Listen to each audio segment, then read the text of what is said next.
This episode is with a beautiful guest. Her name is Taylor Norris. She's a Reiki master. She's a galactic astrologer and a yoga teacher and a health coach.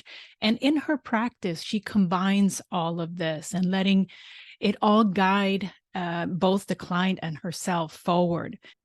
In this episode, we talk about our multidimensional self, and specifically, what is our multidimensional self and how can we gain insight about our multidimensionality and also how we can integrate it into our lives.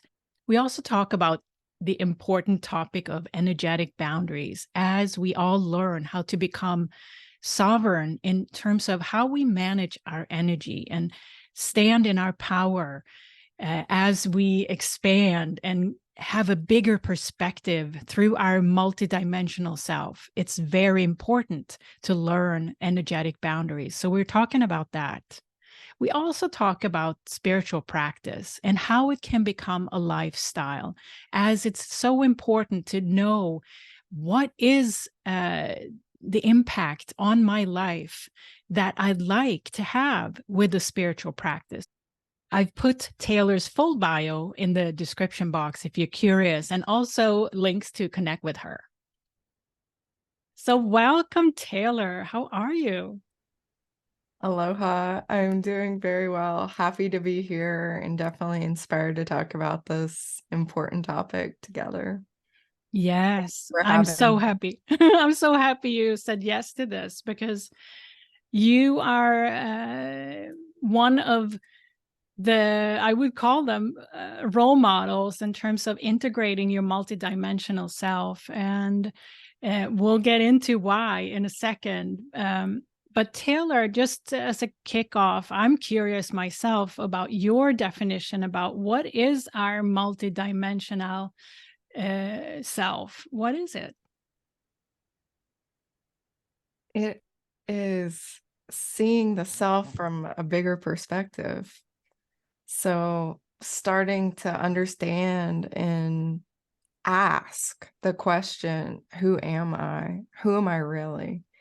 And listening for the answers to well up from within to come through the senses for this knowingness and remembrance and experience of who one truly is directly.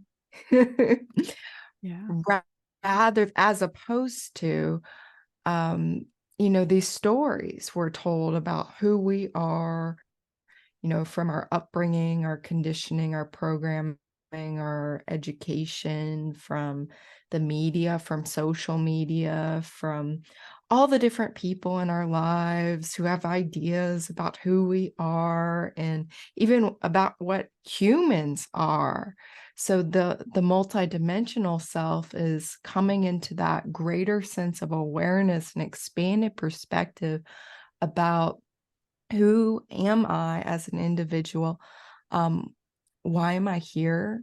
And it branches out into many other fruitful questions to listen around, such as, what are humans? Like, what does it mean to be a human being? And what does it mean to be a soul? What does it mean to be a spiritual being? And so really, it's an investigation.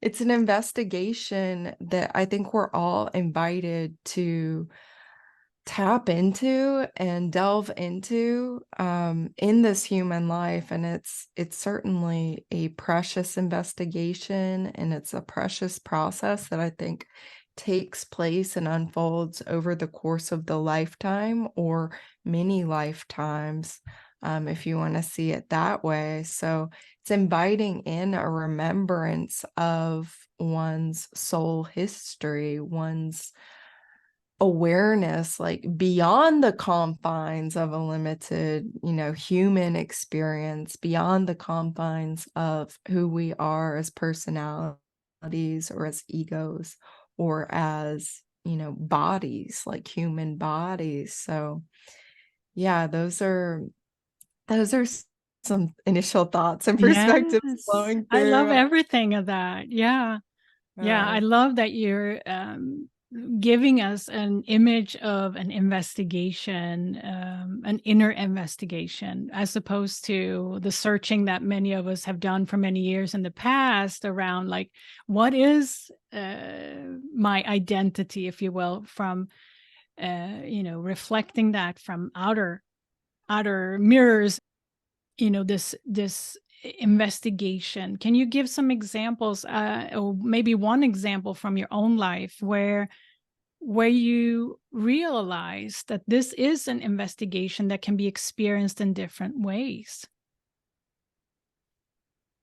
Yeah, I think it's, other words that are coming too is like exploration and curiosity. I think it's just getting really curious about, like, who am I? And much of my journey, I mean, I could trace it back to, many different points in this life, but meditation was a really useful tool for tapping into that greater sense of awareness, like just being still and sitting and noticing my mind, noticing my thoughts, noticing my feelings, and learning not to identify with them and attach to them so strongly, just to witness, like just to be the observer. And I think that was a really helpful foundation, and really strong ground upon which to start building my multidimensional self. Was, creating more spaciousness between um, having the thought or having the feeling, and being able to step back a little bit and view it more objectively, and notice, have Mm. greater sense of spaciousness. So that really seemed to, again, like, create space so that the remembrance of the multidimensional self could have somewhere to go. Because if it's Mhm. just all cluttered with thoughts and feelings and impulses and reactions and total identification with thoughts and feelings, and, the human body and the human urges and desires, there's not space for the other dimension, so to speak, Yeah. to even be there, right? Or be recognized, be noticed, be heard. So yeah, that was a really, really foundational process for me to start to engage with. And it seems like it is for many. So what about you? Yeah. Yeah, for me, it was very similar to yours. It's the hardest part is to make the decision, and because my experience is very similar to yours in terms of that created space that's needed to be able to witness and observe ourselves and say, okay, do I really love this about myself, or that I'm keep reiterating the same thought over and over and over, let's say, and that I'm so attached to it that that's my identity. And when I realized that, maybe I should focus on something else. Right. And that's a choice within that investigational journey, that it ultimately is our choice what we focus on and what we spend time on and what we expand in our lives. So just coming to that realization that it is my choice, what I want to focus on, whether it's going to be the attachments that are not serving me that well, or if it's something that actually makes me feel good and more harmonious inside. And I think that's, so that experience for me allowed me to kind of shift my focus, basically, but it required that I shift my day. And I think that's the integration part of it that we are also going to talk about today. Like, what is it practically that we can do, that we're invited to do differently in our daily life? Because that's the integration to actually make these shifts happen. And for me, it was to deliberately slowing down and choose to do different things, focus on different things in my day. And as opposed to being booked all the time, let's say back-to-back meetings, I gave myself space between the meetings to come down and meditate, let's say, or reconnect, do a little journaling or about something, and something that came in, and that space allowed me to start witnessing what was going on. So yeah, and from that I learned a lot about myself and what my talents are, let's say, or what my interests are. And I don't know what about you. What did you have? Did you have some sort of turning point on your journey so far that actually made the biggest impact? I don't know if you have. I mean, we multiple turning points in our lives, Yeah. obviously, but when it comes to kind of that spaciousness that you were talking about, because a lot of people are likely like asking themselves, like, how can I create this spaciousness and find all these insights and do the investigation? And maybe your example is going to help somebody to kind of, okay, that makes sense to me. What we're talking about. Yeah, major turning point for me, like you said, there are a couple ones I could talk about, but in terms of really the spaciousness and the revealing of my authentic self, which is my multidimensional self, is my timeless soul self, spirit self, was Reiki, was actually taking my first Reiki training and having one particular spiritual path that was connected to a recent past life fall away and complete, and I had space to receive my next spiritual path. Mm. The next, I didn't realize at the time, steps in my career and my service as well. So for me, it was taking my first Reiki 1 and 2, beginner training, not really knowing what I was getting into or why I was there, other than once again listening to my heart and like everything in my body and my being saying, you just need to do it. You need to do it. And what started happening was, yeah, I remembered my gift as a channel, as a healer, as I remembered my connection to my soul, to my spirit, to this infinite source of universal life force, love, energy, unconditionally loving energy, and so many insights and downloads and information started coming in. My clairsenses really started opening. They had been opening prior, and I realized also the degree to which they were already open, you know. So, and what keeps opening in terms of the multidimensional self, I mean, it's nonstop, and it's what also ultimately led me to astrology as a way to investigate more specifics and even cross-validate the intuition and the wisdom and the downloads and the insights that were pouring in through my Reiki practice. Because, I have a bit of a scientific mind too, and it's like, I want proof, I want validation, I want confirmation. I want to know that this is accurate, I'm not making it up. And astrology was then a way to see, oh no, you're definitely not making this up. It's actually right here. Yeah. And show it to you on paper, in black and white, in color, in symbols. Yeah. And yeah, so yeah, this was my turning point. So beautiful. And it sounds like you were really blooming at that point, as far as, realizing that, wow, I am, right? I'm in this universal flow and harmony with who I am, but also that it's pouring in support for that. So yeah, I love that. And I think this your example is an inspirational display of what can happen when we start to kind of listen to that guidance. Like when you first, I need to do that Reiki training. It's like when something like that comes into us, which happened for me as well, like listen to it, go for it, do it.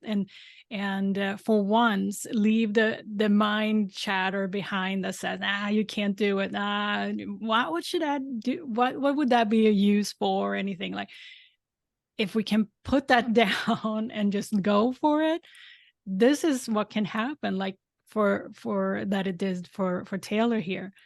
And I love that example because it's not that you felt that you had to do much to get there. It's more like following an inspiration, following where it takes you. And once that shift happens, that we start to follow an inspiration, follow our intuitive downloads, if you will, that's when we can sit back and relax. And who doesn't want to do that, right? Yeah, beautiful. But if we bring it now to the multidimensional level and the importance and how we can integrate kind of energetic boundaries, because that's, in my opinion, a key skill, if you will, or energetic kind of management of our own energy. Because the bigger we become in terms of our perception of who we are, there's also a need for us to be in charge of that energy field, right? That expanded perception of ourselves. What's your view on energetic boundaries and the importance of it? Yeah, it's so interesting just listening to you. I'm like, gosh, this is so real.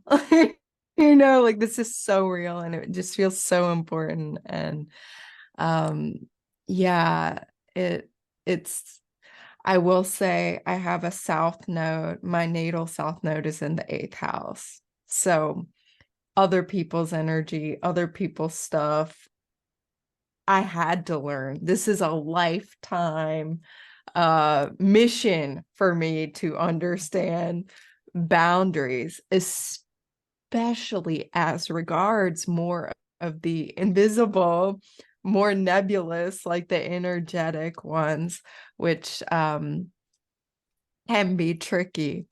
So, I started out with years of therapy trying to understand how boundaries work from a psychological perspective and interpersonal perspective, and like what is a boundary. It was something I did not have experience with, really, that I could have them, that I needed them, that they were important. And so, yeah, I started out with years of therapy, with group therapy, with then studying and training as a psychologist and as a therapist, and like really investing into how does this work? Because I knew I was an empath, I was a sensitive, I was someone who as a child had my clear senses all online and my empathy very strong, and telepathy and mediumship and all kinds of gifts as a child, animal communication. And so it was very, very important for me to learn boundaries, and learning them from a psychological perspective was part of the picture. But given that I had all these other levels and gradients of sensitivity, that was incomplete for me to learn boundaries only from a psychological or a therapeutic, mainstream therapeutic perspective. It was insufficient. It was not enough.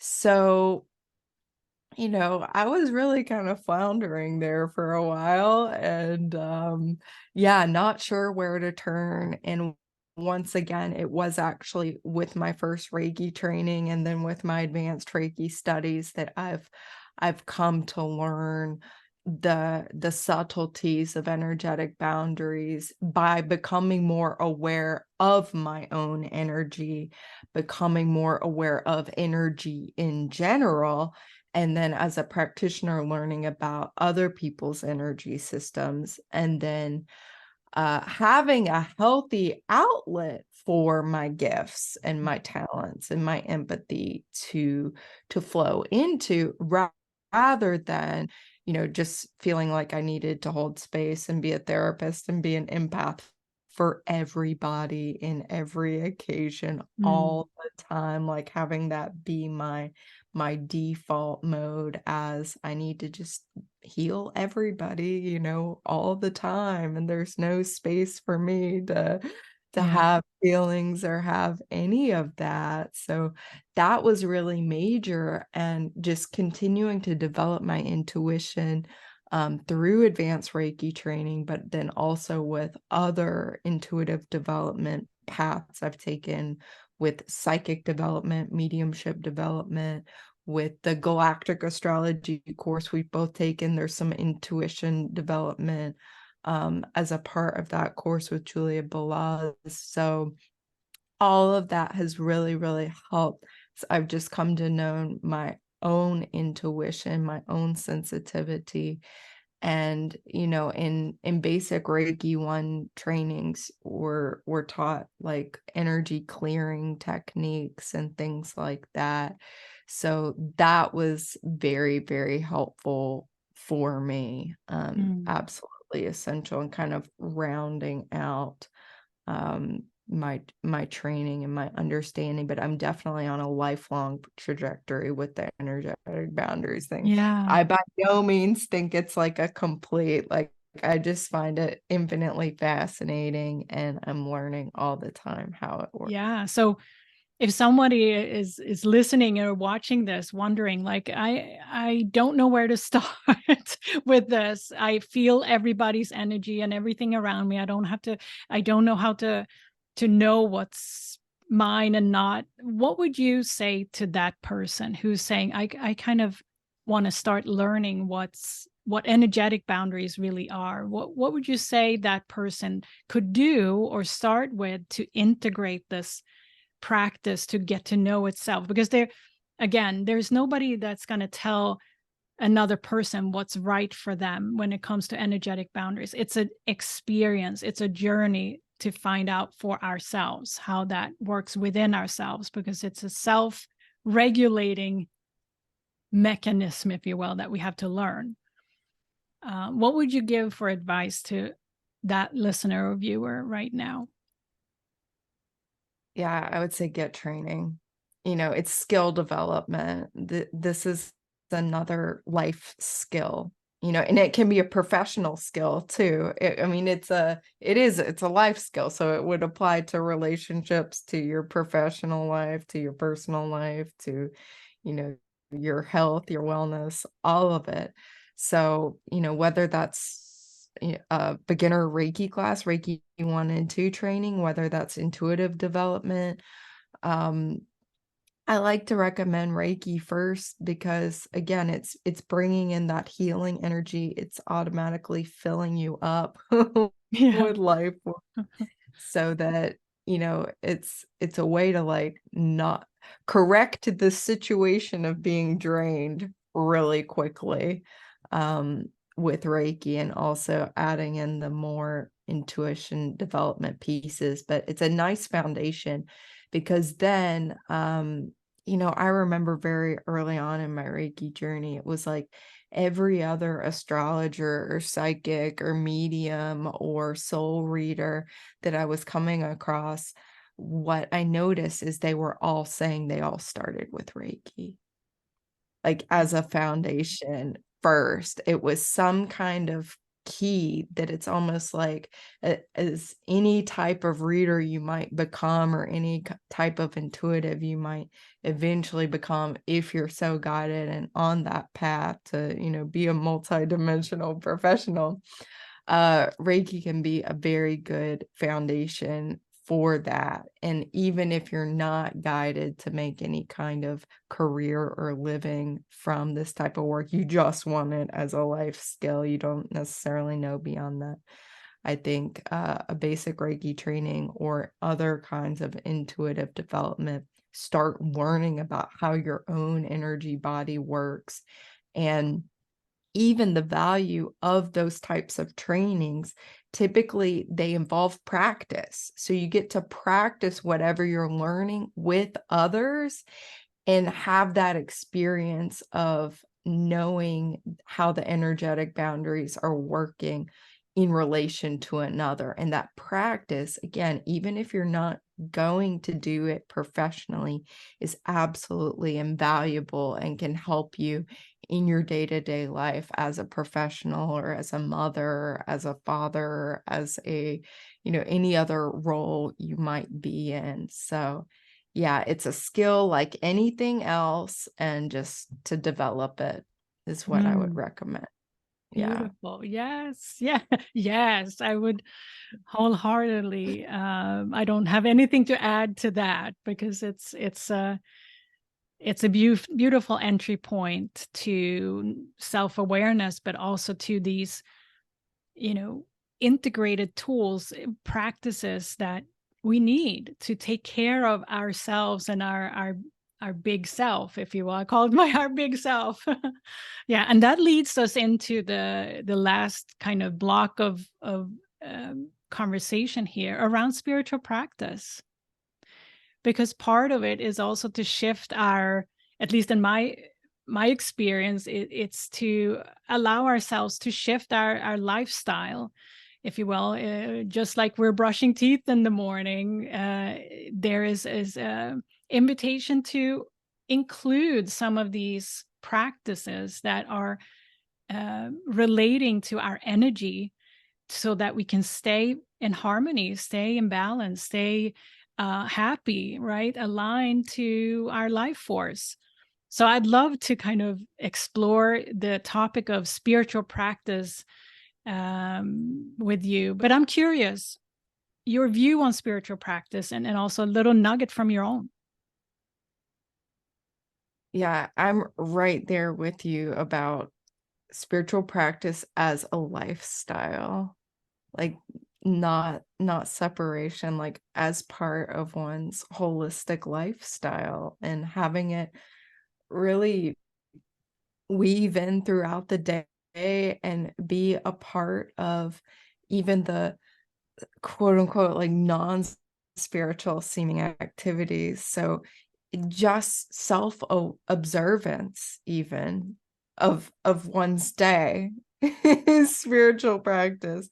So I think, it's expanding beyond this idea of seated meditation practice 15 minutes morning and evening, or yoga asana practice every morning for 45 minutes. Like, I like to do these things too. I practice my yoga asanas every day. I do self reiki every day. I play with my oracle cards every morning.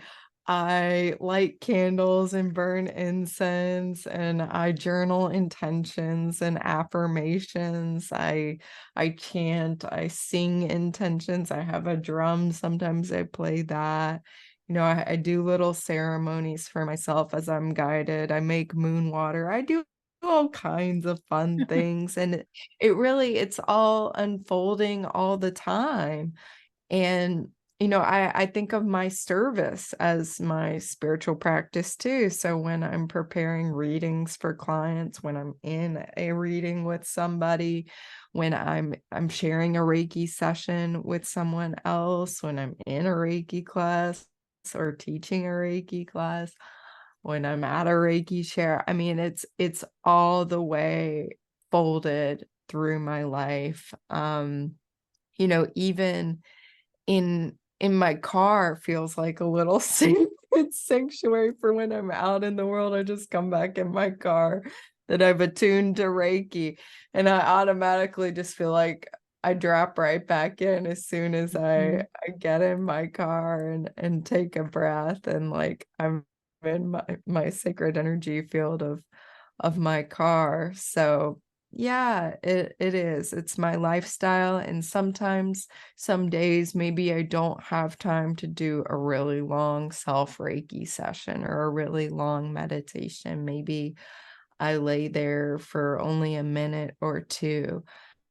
and just invoke all the Reiki symbols. Sometimes, before bed is a really good time also to do self Reiki right before falling asleep. So it can be really short and sweet, the spiritual practice feeling part of it or time of it.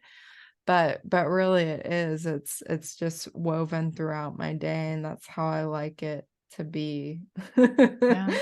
That's the effects of it, that we can quickly tap into our multidimensional self, and practice will help us do that much quicker than not having a practice, right? So I love that example your of your life, because it has grown with time, and you add what has been what you've been drawn to.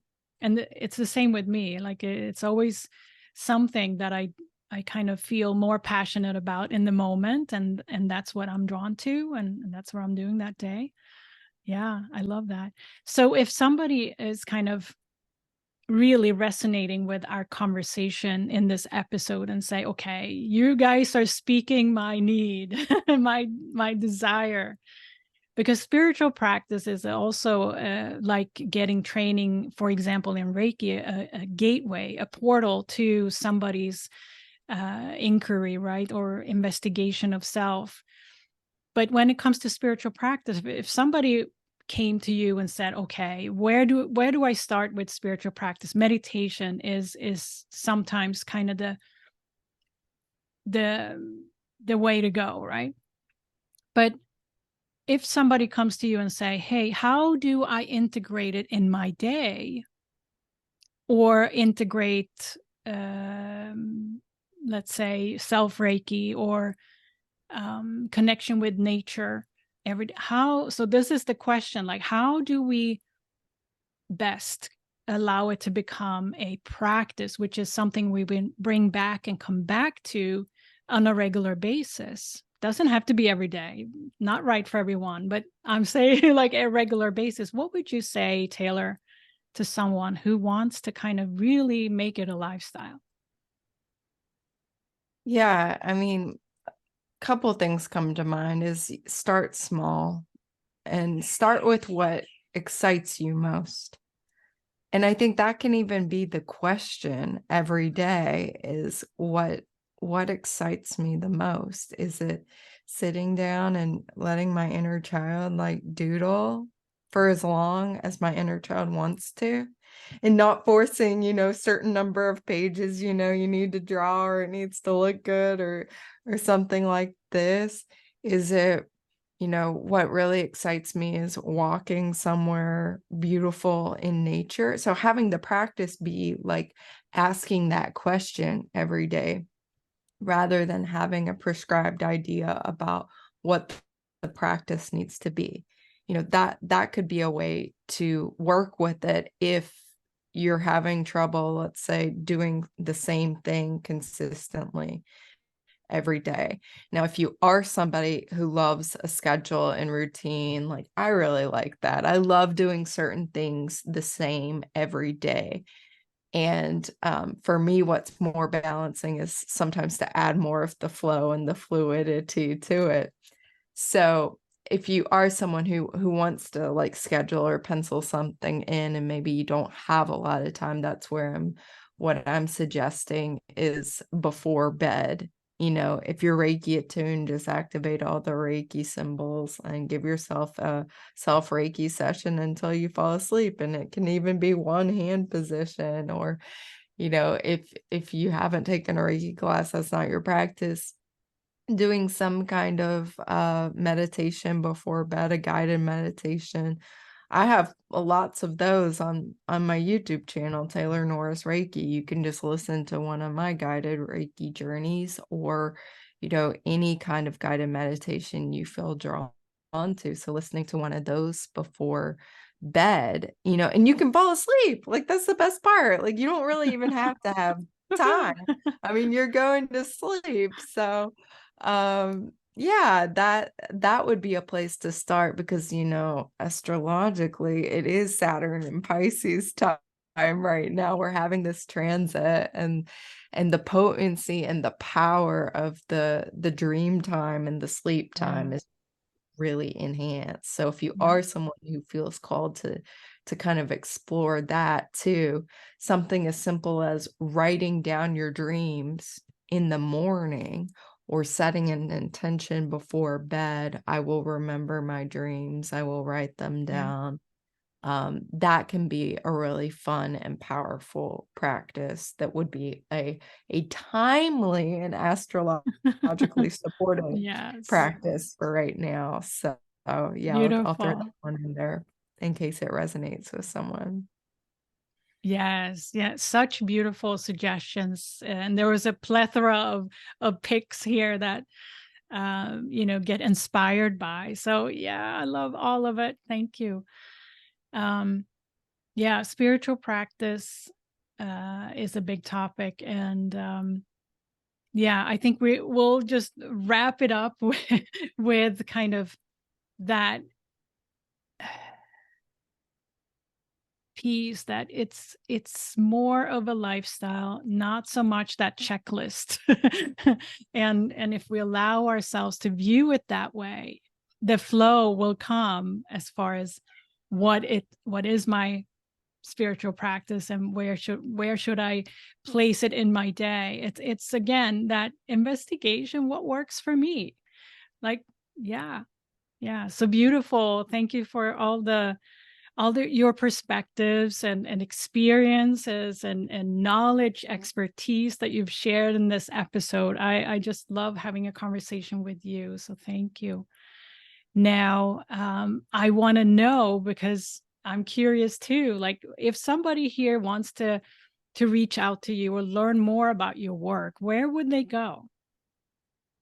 TaylorNorrisReiki.com is my website, and on there you will find the sessions and the readings I offer. I offer online Reiki classes. If you're completely new to Reiki or you're wanting some support, I also offer a new moon distant Reiki share for free every single month that everybody's welcome to, even if you have, no matter what your spiritual practice is, you're welcome to be there. And that's a way I like to start my month and the moon cycle, with intention setting and coming together in community and blessing the intentions for the month ahead as a group, and with this wonderful life force energy supporting us. So that's available. I also have a YouTube channel, Taylor Norris Reiki.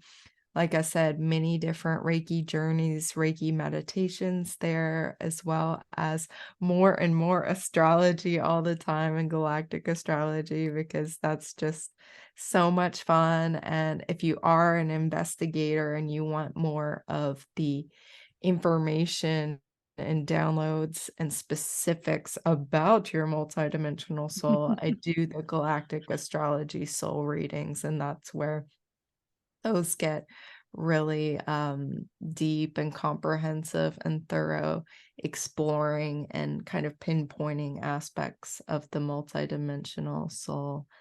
And yeah, my Reiki healing sessions are there as well. And that same information kind of comes in a different way in those. So lots of Yeah. ways to connect. It's all on my website, taylornorrisreiki.com. Yeah. Beautiful. Oh, love it. So everyone go check out this way. Go check out Taylor's offerings. She's awesome. So thank you for joining us for this episode. I hope you got inspired by our conversation. Come back soon. I will have another video for you very soon. So thank you so much, Taylor. I want to thank you. And anything that you want to leave our listeners and viewers with today, that you feel is very relevant now, that people need to hear? Yeah, my heart is just really filled with gratitude. Thank you for having me on this podcast. Thank you, listeners, viewers, for being here. And I think that that would be my closing message, is to connect with the frequency of gratitude and gratefulness. And that is a very expansive gateway into your multidimensional self, into greater healing, greater empowerment, greater knowledge and connection. So that would be my invitation, is just to tap into that heart of gratitude and receive. Yeah. Oh, beautiful. Thank you. Bye, everyone. See you soon again. Aloha. Aloha.